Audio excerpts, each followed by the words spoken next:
Thank you.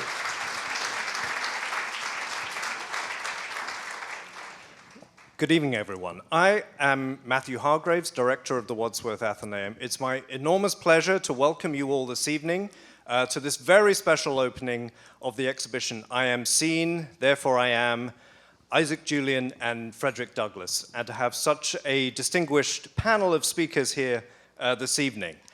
Before we begin, I know that's why you're really here, but before we begin, I just have to say a few quick thank yous to people who have helped put this exhibition together.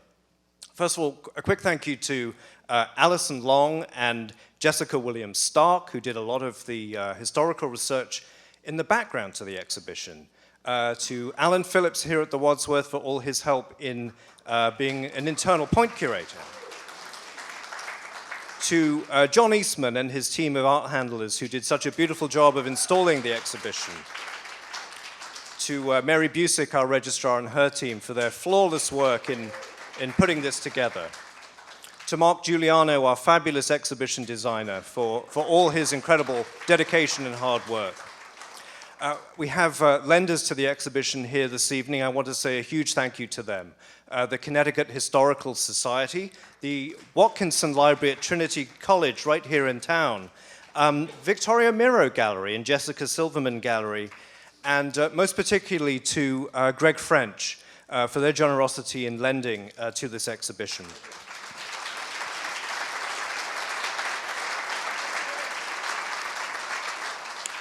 This exhibition's been made possible through a lot of generosity. I want to particularly single out Mally Cox Chapman for all her support in making this exhibition happen. Also to Chris Larson and his foundation, to Cheryl Chase and Stuart Bear and their foundation, to the Edward C. and T. Roberts Foundation and the Langrock Foundation. So thank you to them for their support. But really my thanks this evening most especially have to go to this incredible group of people on the stage with me tonight. To Sir Isaac Julien, the artist behind Lessons of the Hour.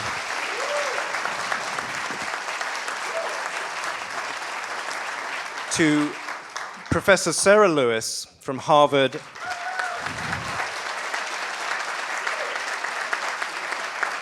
And to Professor Henry Louis Gates, also of Harvard.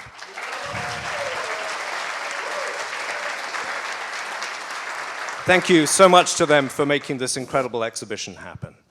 So on that note, I am going to kick things off in terms of a conversation.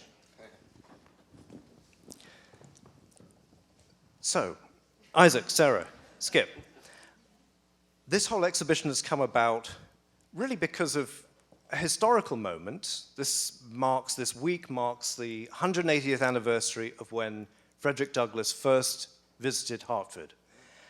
But we're also showing the work of Isaac Julien, and Isaac's work is a kind of art that resists time and chronology and is about the entanglements of time. I wonder if you could all say a little bit about the importance of Frederick Douglass, both in his own time and today, and the lessons he still has to teach us. Well, Matthew, you forgot to thank the most important person of all. Give it up for Matthew Hargraves, ladies and gentlemen.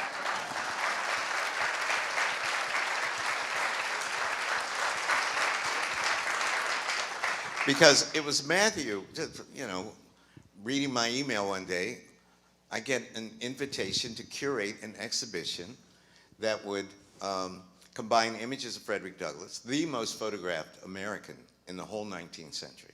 Something that has not been realized until quite recently, it's recently established by scholars.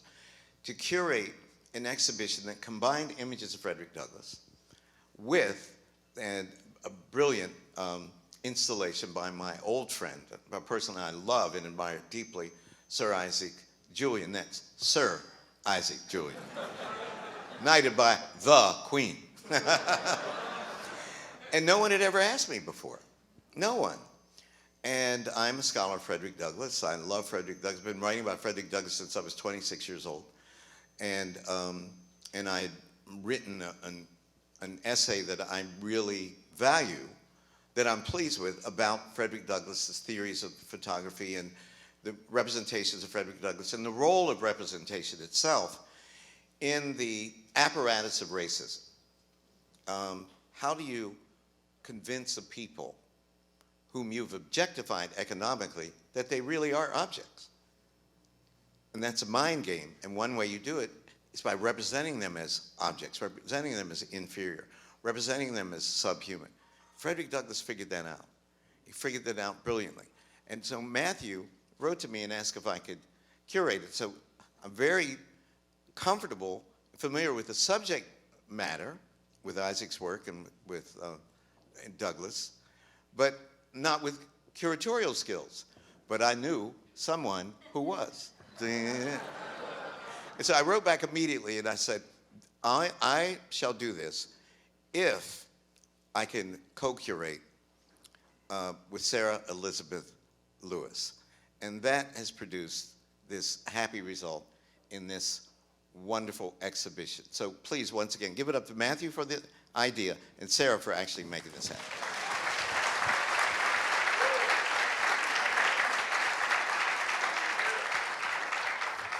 And one more person, if I didn't do it, my classmate Mally Cox told me I would be toast. Mally Cox Chapman, I should say.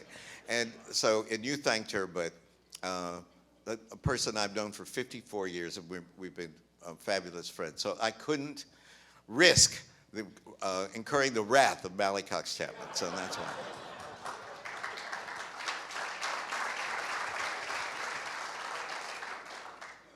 Now, what was the question? I think it was about Frederick Douglass and, and his importance both in his time, but still today. What lessons he still has to teach us today. Well, Isaac, you did an exhibition. Why? And you called it Lessons of the Hour.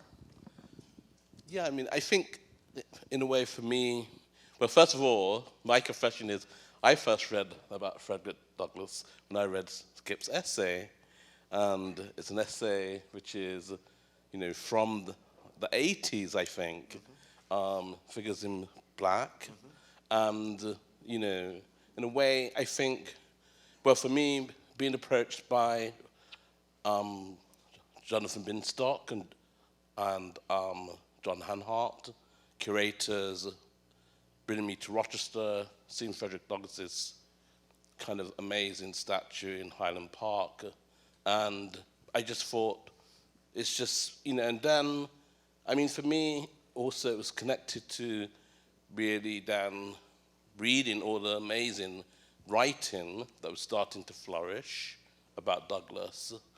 And in fact, it was a bit of a key moment reading Skip's essay, his essay on photography and Douglass, for me, where I felt there's something here which is really very unique and very important in terms of thinking about what Douglass's work was about then and how it was signifying in the present. And so for me, it was just, and then, for me, it was just a golden opportunity, because Douglass brings together so many things for me personally. His philosophy, his elegant writing, eloquent writing, all its Shakespearean usages. And I mean, he was a philosopher, and I just thought he was an amazing, protagonist, of the 19th century. And why hadn't we heard more from him and seen more from him? And So as an image maker, it was his discussion of images and their significance that really drew you into this a way of finding an approach to how you might tackle such a sort of titanic figure in a way. Well, I mean, he's writing about the awe in photography, nearly a century before Walter Benjamin. He's, discussing the aura. He's doing so many things in terms of, his kind of, incredible engagement for kind of social justice. And it's just remarkable. I didn't know that he lived in Scotland. I didn't know that he was there for 2 years, giving hundreds of lectures. I mean, you know, I didn't know there were sonnets about him, you know, Scottish ballads about him. I mean, people didn't know any of this. I mean, I didn't know any of it. And so, in a way, it was a discovery, you know, discovery after discovery, you know, aesthetic theorists. I mean, yeah, I mean, just so for me, it's astonishing. And to have this now, with this incredible creation, is for me like a dream, you know, so a dream come true. So it's remarkable to be able to have this at this particular moment. That's beautiful. Give it up, ladies and gentlemen.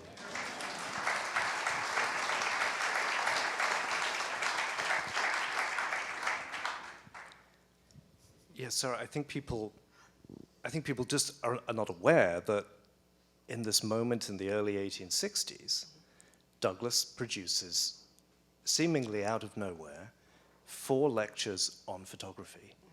And that's both extraordinary for both the timing and for the fact that they just seem to appear almost fully thought out.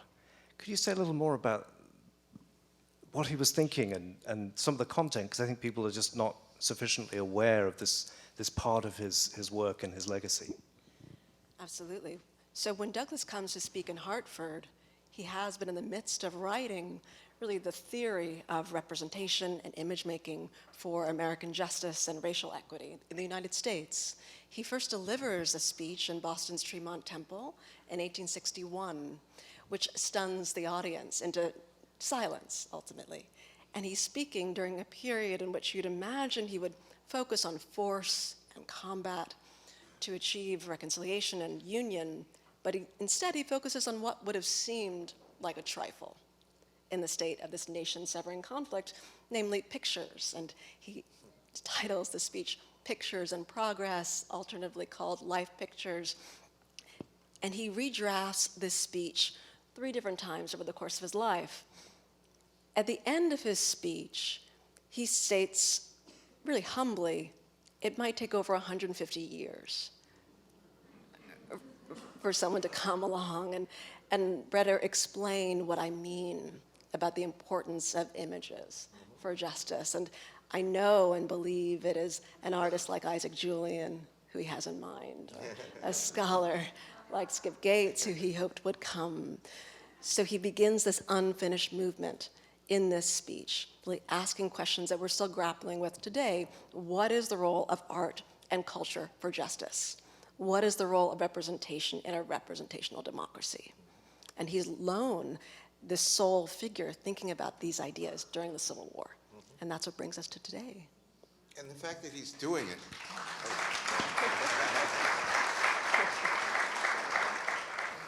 And the fact that he's doing it during the Civil War is astonishing. It is. The reason the audience at Tremont Temple sat in stunned silence is they thought he was going to talk about the abolition of slavery or how the North needs to defeat the South. And he's talking about pictures and photographs. I'm sure they walked in and thought, this must be an allegory, you know. He's talking about, go to a studio and have your daguerreotype taken. And we tend to reduce the complexity of our heroes to the thing that they are remembered for, right? So Frederick Douglass is first the greatest black abolitionist. Second, he is maybe the greatest orator, certainly on anyone's short list of great orators in the 19th century. Third, he is the most photographed American in the 19th century. He's an autobiographer. And by the way, when Isaac was talking about all the facts that we didn't know about Frederick Douglass, one of the reasons that we know so much about Frederick Douglass is because Frederick Douglass's biographer, who happens to be in the audience, is David Blight, who rightly won the Pulitzer Prize for his magisterial biography. But Frederick Douglass, of all things, a philosopher, a theorist of photography, hello, you don't see that in any biography of Frederick Douglass until, you know, David, of course, talks about it. And that's very, very important. It just shows his complexity. And here's a educated, an autodidact, a self-made man. He never went to school. And he is one of the first theorists, not only in the black tradition, but in the American tradition, in the West, writing about the nature and function of this new technology. And as Sarah points out, he is exploring its potential for social justice. And he says, up until now, only wealthy people could have their portraits painted. Now, he says, the lowliest servant girl, that's his phrase, even the lowliest servant girl can have her photograph done. Little could he imagine an iPhone,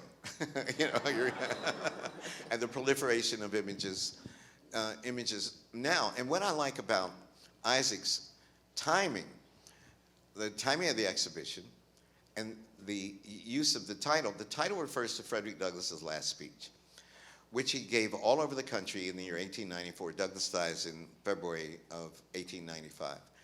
And Reconstruction, that brief period when African Americans experienced more freedom than at any time previously in American history, Reconstruction was over.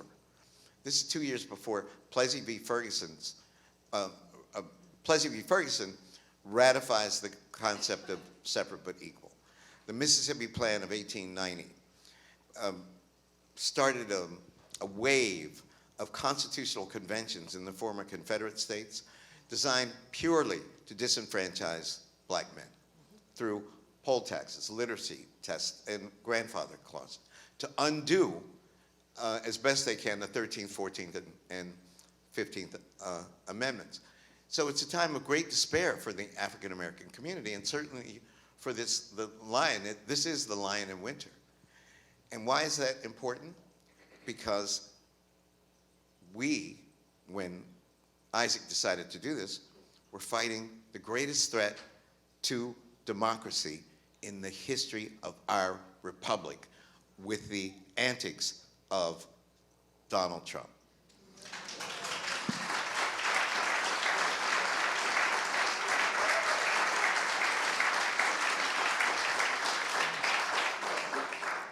With that in mind, there's a wonderful sequence in Isaac's Lessons of the Hour where it's part of one of those 4 lectures where Douglass says, and I'm going to probably misquote him, but he says, rightly viewed the whole soul of man as a kind of gallery of pictures.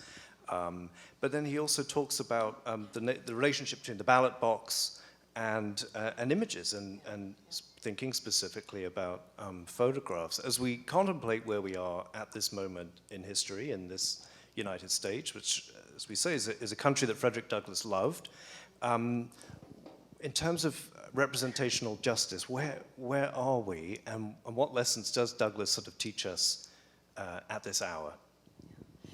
I think one of the fundamental questions we're constantly asking in this country is, how are we going to tell the story of who we are?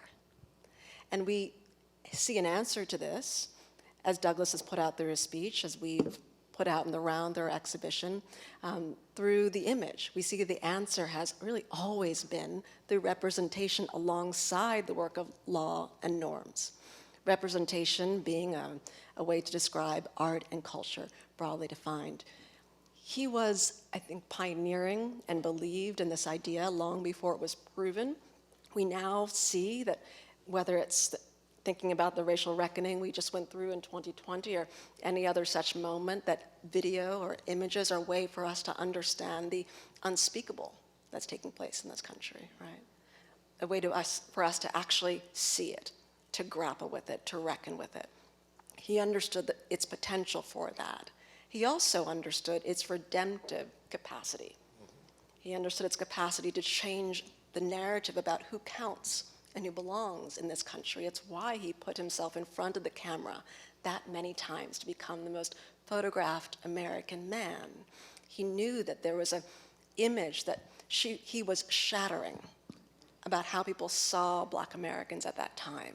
He also thought he was good looking. Yes, he did. He loved this too. Yes.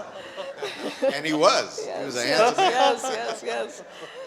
So we see the arena of contestation laid out before us, the roots, the idea, and the contemporary urgency of it today. And it's going back to that lecture at the Tremont Temple Yeah. that seems to sort of come out of nowhere, that seems so shocking and surprising to his audience. By that point, he'd already sat for many portraits.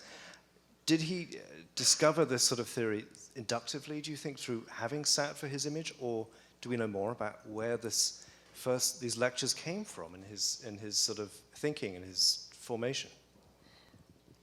Well, it would seem to me that, I mean, Douglas would have been reading, I mean, had. philosophy and being interpolated by different theories, relationships with scholars and writers, you know, from Germany and elsewhere. And so, I mean, there's no shadow of a doubt that he wouldn't have been interpolated by all different kinds of theories and things that obviously he wasn't meant to read. But it would also seem to me there's a way in which, you know, he's thinking about the kind of representational strategies, but also seeing that they also have this other darker side to them, you know. And so, I mean, in a sense, you know, the thinking of Douglas in relationship to picture making, I mean, they're not just images, they're also, you know, in oratory, in sermons, in sort of the way in which he himself took himself on the grand tour. And if you go to his home, I mean, it's a collection, you know. He's like an avid art collector, you know, with the Greek slave and all of these aspects, you know, that he's arming himself with.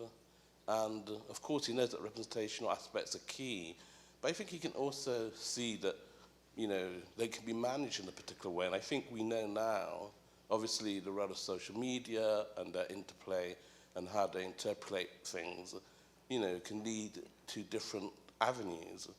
And it's amazing that he had that criticality, but I think, you know, in terms of the kind of violence, which was a daily occurrence, he'd been very aware in terms of the means of production and technologies of representation he was involved in himself with the North Star, and the disseminating of those things, which his family paid very dearly for. I think, you know, he saw that, you know, communication was a key tool for emancipatory aspects.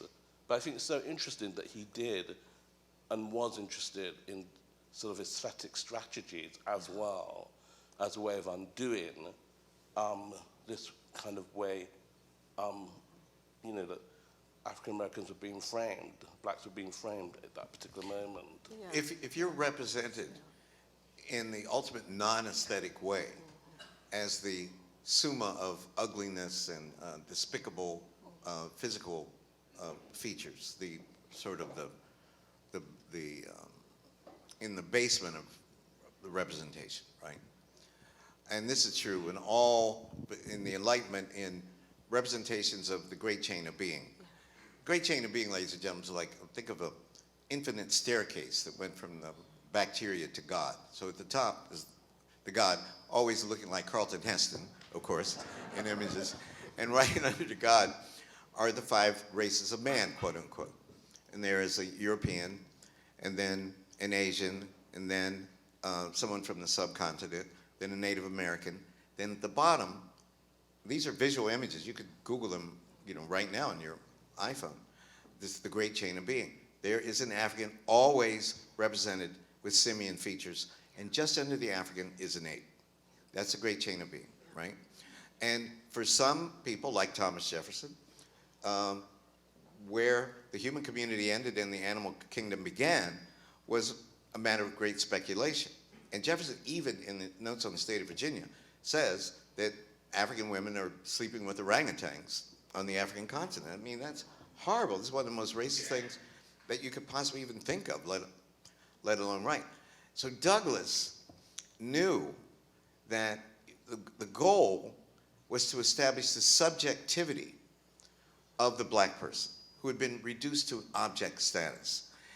And he uses a rhetorical device in his first slave narrative, which I commend to you. David Blight, my dear friend, thinks that Douglas's greatest of his 3 autobiographies is the 1855, My Bondage and My Freedom. I, the literary critic, thinks it's an 1845 one. And the reason is, but I like the 1855 one too. But the reason is, Douglas uses a rhetorical strategy called chiasmus. So you all know what chiasmus is. Chi is Greek for X. And you know the most famous chiasmus in the history of American oratory is from John Kennedy. Ask not what your country can do for you. Ask what you can do for your country. I just mapped an X, right? Douglas uses this at the structural center of his narrative to say, you've seen how a man became a slave, man, slave. You'll see how a slave becomes a man. And he flips this world that the slave masters have created upside down to show that the real savages, the primitive people, the cannibalistic people, are the masters who consume human flesh and even sell their own children. Rhetorically, it's an act of genius. And so he develops this rhetorical strategy in 1845, when by this time he's only been photographed once or twice, right? And then extends it by having himself reproduced seemingly endlessly with images of himself, and then theorizes about it. And the final thing I'll say is, and it's important to remember, that Douglas's theory of photography is unfolding against the first war to be photographed, the Civil War. And that we know so much about the Civil War in such a vivid way because of all those images that were being circulated of the wounded, the dead, the heroic, et cetera, et cetera. So photography was in the air. And Douglas, with his keen perception, was able to take this floating technology and describe exactly how it would be used to free people. But not only black people, women, poor people, everybody. That it was the democratizing element that could be truly liberatory for a great democracy. I love this, and I'm glad we're having a robust and rigorous discussion about Douglas's theories, because yes, I do think experientially being put in front of the camera gave him this sense, but he studied this material. When I looked at his library and assessed the inventory, by my count, 20% of the books are dedicated to the arts. Exhibition catalogs from the Corcoran, the former museum, ones from the Museum of Fine Arts, Boston. He had texts by Oliver Wendell Holmes, which would have been another contemporary theorist. If you look at one speech that's given in 1848, he's writing about the great chain of being. He's writing about the way in which those who believed in polygenesis, who believed that African Americans were separate and subhuman species, used the arts to reify this idea, to naturalize this idea. And in that speech, he says, if art can be used to read the Negro out of the human family, it can also be used to read African Americans back in, right? Another form of chiasmus. That's it. So here he is. So it's for all, he studied, he understood it, and he understood that we would understand it, I think, in the future. And that, I think, is so beautifully shown in Lessons of the Hour. There's the wonderful sequences at Cedar Hill, his home in Washington, D.C., where you see his library, you see his collections, you hear the violin playing in the background. You get a sense of... It's meant to be his son. Oh, it's his son. No, but he played violin. But he too. played, right? Yeah.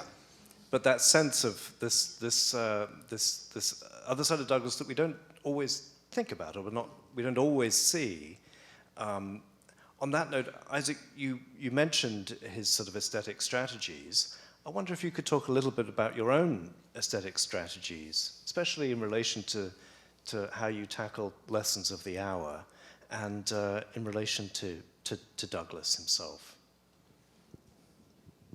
Well, I think in a way, Skip gave, some of the keys in terms of the representational strategies, in terms of, for me, the relationship to J.P. Ball, and then being able to have this space where one could not just merely illustrate some of the theories, but in a way try to, well, I guess in a revisionist sense, or in a kind of reconstructed sense, place someone who wasn't as photographed, his wife, Anna Murray Douglas, and to, in a way, recapitulate a scene, which is an imaginary scene, in a way, where she is being photographed. And so I think those kinds of ideas, thinking about the use of technology at that time. So there's this suturing of images where you have her sewing, for example, which is one form of modernity that she's using to refashion Douglas in a sartorial manner, you know, in terms of the suits and cloaks that he wore. And then, of course, we have Douglas on the train, you know, which is the other technology which is enabling him to, as it were, sort of give those lectures where he's literally, in a way, during his time, at least in the UK, with abolitionists and, in a way, really kind of pushing campaigns, you know, so the whole campaign around send back the money, with Scottish Free Church, and I mean, although he didn't win that, I mean, you know, there are songs and sonnets about that actual campaign.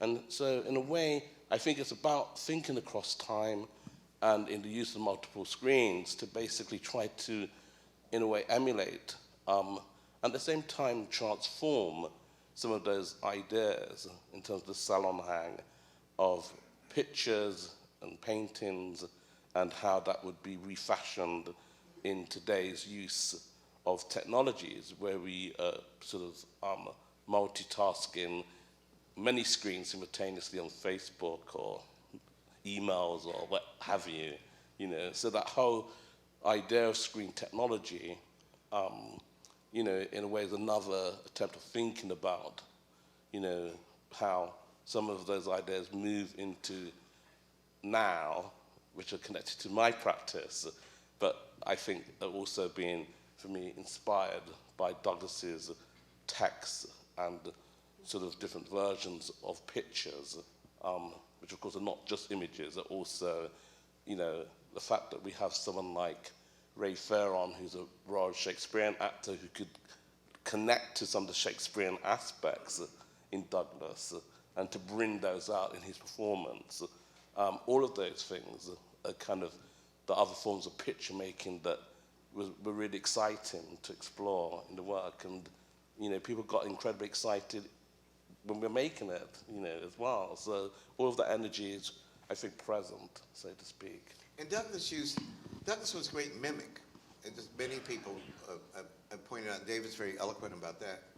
And people, you know, when you gave a speech, reporters were stenographers, basically. And they are representing his jokes and reproducing his jokes and the fact that he could throw his voice and parody people. So he understood that the best way to persuade an audience was not an argument, it was a story, and the story had to be brought to life.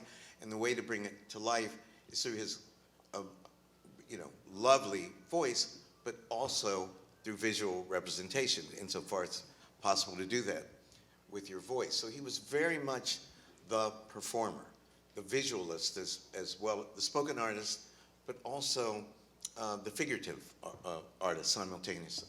So I think it was natural. Of course, we're doing this in retrospect. We go, oh yes, it was natural that he did it. When he did it, there was nothing natural about it. It was astonishing, which is why that audience sat there and said, what the hell did we do? What the hell did just happen with that lecture? That's great. Sarah, you talked about how sort of astonishingly prescient he was. I mean, he rightly talked about maybe not for 150 years will this fully be sort of realized or figured out. But he did already grasp that very rapidly photographs would become available to almost every American. And we sort of see that in the exhibition upstairs, even though most of those photographs are daguerreotypes, so from the 1840s and early 50s, so before the Civil War, but yet we're already seeing people of all ranges of background. And to the point about lifting people away from being objects and restoring their subjectivity, I wonder if you could say a little bit about your first encounter with some of the objects that are upstairs, particularly things from Greg French's collection. And astonishing. Yeah. It is. Well, back to a point that Skip made at the start, I think it's important to underscore how recent this quote-unquote discovery is about Douglas's understanding about photography. When I was in graduate school, I was writing then a dissertation and was applying for fellowships focusing on Douglas as a theorist of photography, and you would be stunned now to see how I guess people just did not think that I really was saying what I could be about Douglas as an art historian at the time, right? It was, oh, this really, do you really think that he merits this much importance in the field? Yeah. Yes, I do. And I think part of why it was difficult then to have people understand the urgency behind this speech that he redrafted those 3 times is because we haven't been able to often display for the public, as we can do in this exhibition, that Douglas was not alone in this understanding about the power of the image. We can do so poignantly here because we're able to, through the extraordinary collection of Greg French, demonstrate how currently unnamed and unsung African American men and women and children so understood their own possession, their own lives as subjects, not objects, that they could and believed in the power of their story enough to go in front of the camera and do so many, many times. These images that you'll see in the gallery deliberately don't have stories, narratives attached to them and long labels, except for one, to underscore this point. There are countless other figures who themselves could have been theorists, who themselves could be writing letters about the power of the image, right, that we don't yet know about. There's so much work to do. There's so much to do with why we're here teaching about this work, making shows about this work, saluting your extraordinary masterwork that underscores Douglas's ideas. So here we have married through these anonymous daguerreotypes a way to really salute and amplify why Douglas, I believe, was so committed to understanding the power of the image. And so it's remarkable, as you say, it's remarkable, as you say, that so recently this part of his career and his work and his life could have been so overlooked. I wonder if you could say a little bit about how you really hit upon it and why you think it was so sidelined or disregarded until recent times. Well, I should say I was also inspired by and encouraged by David Blight. I did my doctorate at Yale, and I want to thank him for encouraging this pursuit and hunt. When I came across the speech, I was on one weekend night looking through the Library of Congress's records and saw that his speech was digitized, the speech lecture on pictures. And the only text at the time that corroborated that I was seeing what I was seeing was the transcription of his speeches by John Blossingame. So there was no yet scholarship on it. There was a zeitgeist happening, though, because during those years, other scholars, John Stauffer, Laura Wexler, David Blight, many others, Zoe Trott, and Celeste Marie Bernier would all happen upon it. And so we began writing really around the same time. But to see in his own hand this speech, to see what he crossed out, what he decided to include in the next year's go-around, made me understand that there was something here that was worth the work of my life. What I came to understand through it, though, was that it was not a speech that was only about his life, but about our own. Mm-hmm. And it became a way to understand the broader remit and urgency behind much of the work that's happening through cultural makers today. Yeah. John Blassingame was my great friend and the first African-American to be tenured in the history department at Yale with a Yale PhD, was editing the collected works of Frederick Douglass. His speeches in one series, his letters, his autobiographies. He never finished, unfortunately, he died. But he published the essays on photography. But the aesthetes, the art historians and the literary critics were not dealing with all these scholarly tomes annotated. That was really the work of historians, right? It's like we weren't reading what John was collecting and editing in the collected works of Frederick Douglass. So that's what she's describing. That it took a crossover moment when a sensitive, perceptive art historian would say, "Oh my God, this is very important." It's like the speech to which Sarah alluded, called "The Claims of the Negro Ethnologically Considered." I remember I had breakfast and lunch with John Blassingame every day when I was at Yale, 6 days a week. I mean, we were very, very close. He taught me so much about the archives. And he called me Gate, the big Gate. He was 6'5", and I was like my size, right? So it was meant to be ironic. And I said, what is the worst essay Frederick Douglass, and worst speech Douglass ever gave? He said, oh my God. He gave this commencement address at what's now Case Western Reserve. And it's that speech, the claims of the Negro ethologically considered. And I, who love the history of science and, as you know, genetics and the way eugenics have been used against black people, phrenology, and then later, DNA. That is priceless for me. When I read it, I was like, John, what are you thinking about? So I never got to ask him about the photographs, but he would probably say, oh my God, yeah, he's speculating about taking pictures. Who cares? John wanted him to talk about the Civil War and Abraham Lincoln and the big topics. So it just shows you the multiple uses of discourse, the multiple uses of a great thinker's thought. One of the first things that I thought of today when we were just looking at the wall of daguerreotypes was they collectively show the variety in the black experience.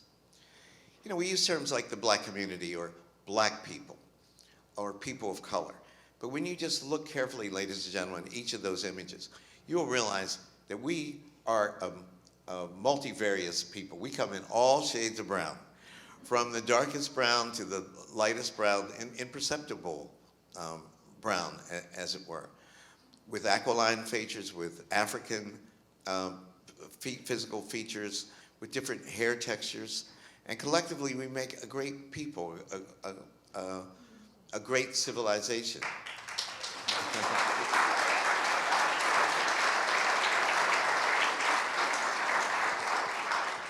And you can see it on our faces. Especially Senator Cory Booker's face, right now. We do have him in the audience. Give it up for my man. Senator Cory Booker here.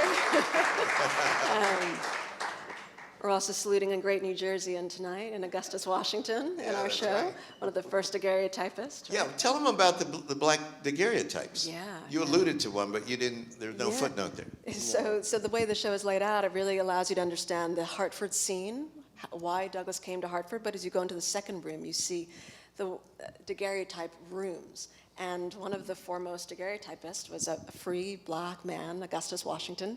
Frederick Douglass's middle names are Augustus Washington. And he was born in New Jersey, but his studio was here in Hartford. And he's really one of the few black daguerreotypists. And now your extraordinary film focuses on yet another, J.P. Ball. And his work is just directly across from that of Augustus Washington's in that second gallery upstairs. So we're offering a way to understand the context of what Douglass would have been surrounded by and the rooms that he might have been in himself for the public. Yeah. Yeah, black photographers. A black photographer in Hartford, 150 years ago? That's amazing. Are there any black photographers in Hartford today? I hope so, but I don't know. I can happily say there are, which is great. Yeah. But I think Augustus Washington is so fascinating because, again, it points to the complexity in that he was brought here by Reverend James Pennington.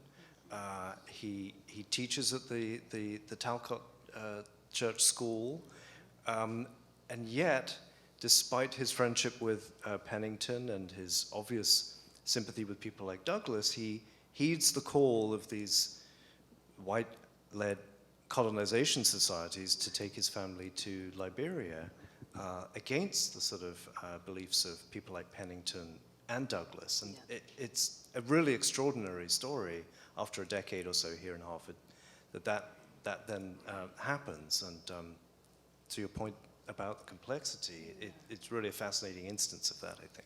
Well, there's always been a great deal of ideological diversity in the African-American experience.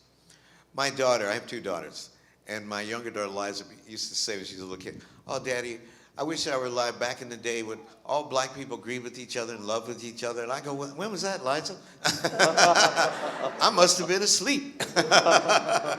And one of I designed the Introduction to African American Studies course at Harvard. And it is constructed around the debates that black people had with each other over what it means to be black, starting in the 18th century. And you know why I did that? I did that because when I was at Yale, there were all kind of ideological bullies, and I hate bullies. And when I would walk from Calhoun College on College and Elm to the Yale Co-op, the bookstore, and we'd pass Liggett's Corner. Liggett's was the drugstore back then. And there'd be a big Black Panther. This is 69, okay? Big guy, Black Panther selling the Black Panther paper. Here, you got your pen? Where you gonna be when the revolution comes, brother? You have your Panther paper? And I'd say, yes, sir, I have my Panther paper.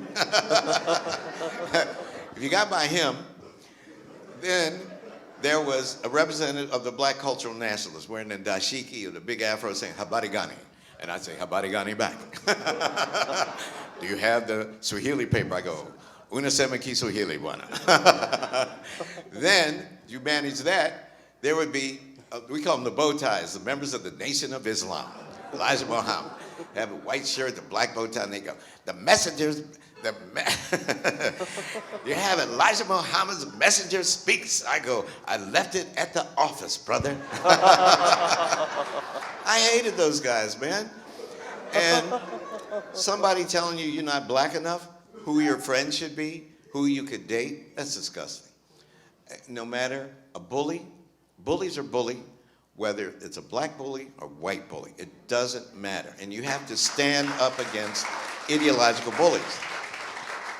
And what I do is I designed that course to show these are some of the smartest people in America. They're going to be leaders in this society so that they will never let anyone tell them that they are not black enough. The phrase that that was used to chastise you for not being ideologically correct. And the last line of my last lecture is that there are 47 million African Americans. Never forget that there are 47 million ways to be black. Go and be black on your own terms.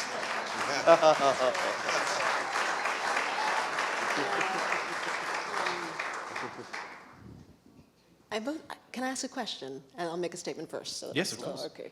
So, I mean, part of what I think is exciting about this opportunity is that it lets us also see the way in which Douglass has become a symbol of, to this powerful point about ideology, of freedom, really. So, of the many works in Senator Cory Booker's office, I know one is a work about Frederick Douglass by Jules Arthur, for example.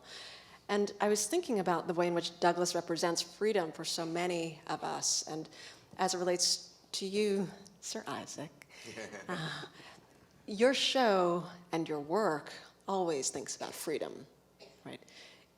We are all sitting here enjoying his work in this museum, but across the ocean at the Tate, Britain, there's a retrospective of your work, your decades of masterful work. And you've titled this show to represent freedom in this capacious sense, not just about social justice, but also aesthetics and form. I just wonder if you could reflect on what creating this piece allowed you to say regarding freedom as an artist and what it can mean. Well, I mean, I have to say that, I mean, the exhibition is taken from Nina Simone, you know. What does freedom mean to me, you know, fair?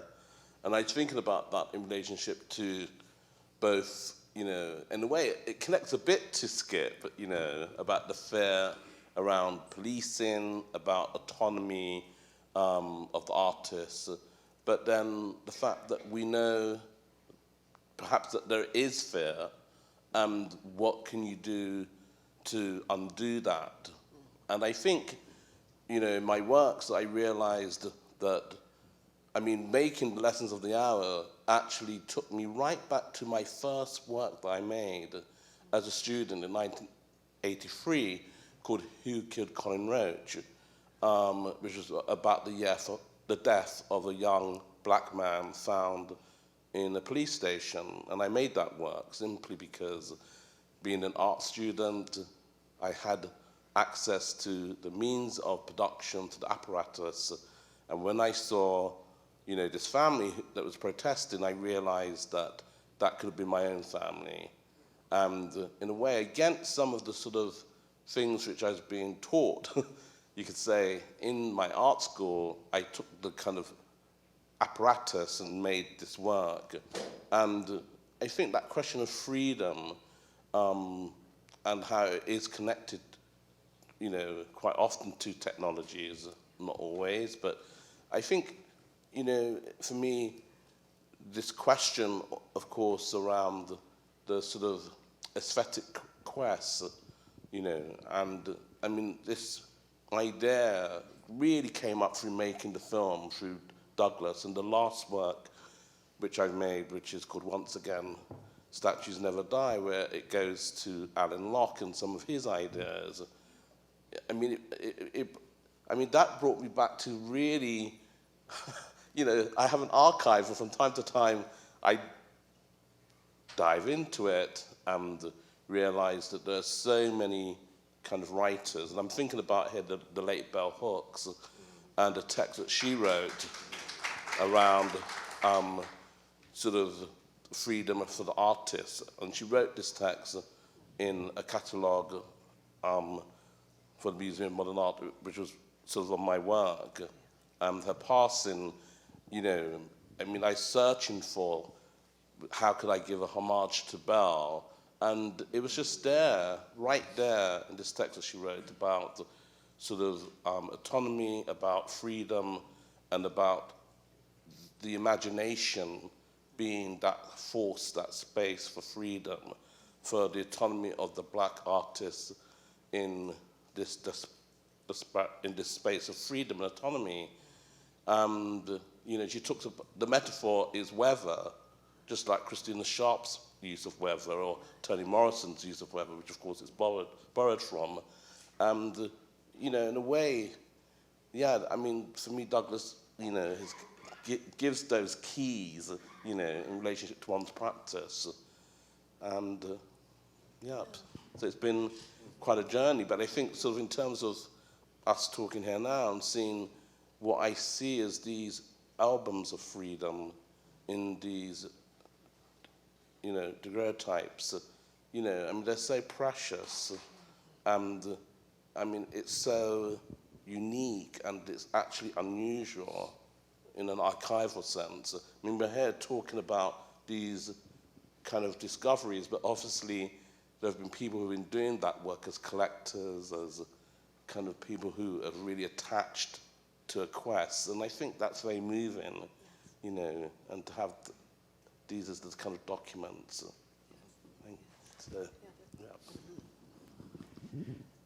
Being mindful of the time, maybe we conclude with one more question, Isaac, which is about beauty. Your work is obviously incredibly beautiful. Douglas himself was obviously someone very alive to beauty. He was aware of his own physical beauty, as Skip said, and certainly garnered a lot of attention for that wherever he went. But I wonder if you could just say a little about your own sense of beauty and the beautiful, and how you found a sort of dialogue with Douglas himself in thinking about that. Well, I think, in the work I'm thinking a lot about the relationship between Frederick Douglass and Frederick Bailey, and in the points where I think, because his times in Scotland, he's quite down, and I think also in relationship to, the question of violence and that as a trauma, how that's been lived through, so, and this question around, well, of course, how he writes about his condition of being a slave, and the question around, his desire to get rid of thinking, so that's the thing around being made into an object, and the violence of that. I think, all of those things, of course, leads you to, of course, there are many critics,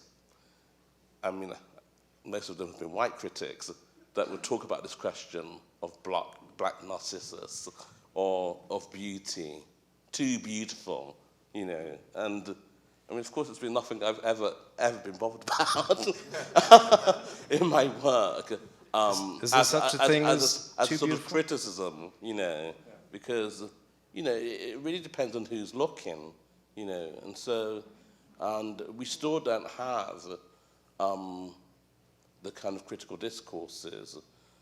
Well, we do have some of the theories and critical discourses. You know, I've read them, you know, both in Skip and Sarah's works, in David's works, in Celeste Barnier's works, in Colin Mercer's works, and Paul Gilroy's works. I mean, they're kind of all there in Bell's works, you know, so it's all there. So it's really about... Locke, I Yeah. just read the other day, Locke had this great phrase, there's an ethics of beauty. And I thought of you, Yes. an ethics of beauty. Yeah. Yeah. I don't know what that means, but it sounds great. We'll know soon. Yeah. It sounds great, and it also sounds like a great way to conclude, because, yeah, I don't think it's possible to be too beautiful. I think Lessons of the Hour is extraordinarily beautiful and incredibly powerful, an extraordinary work of art. So thank you, Isaac, for bringing it here to Hartford for us.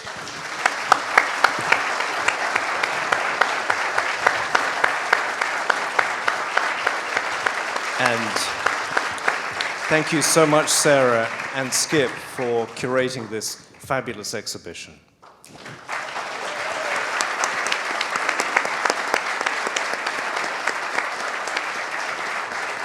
And thank all of you for joining us this evening for this conversation. I hope you enjoyed the exhibition. I hope you come back many times. Thank you.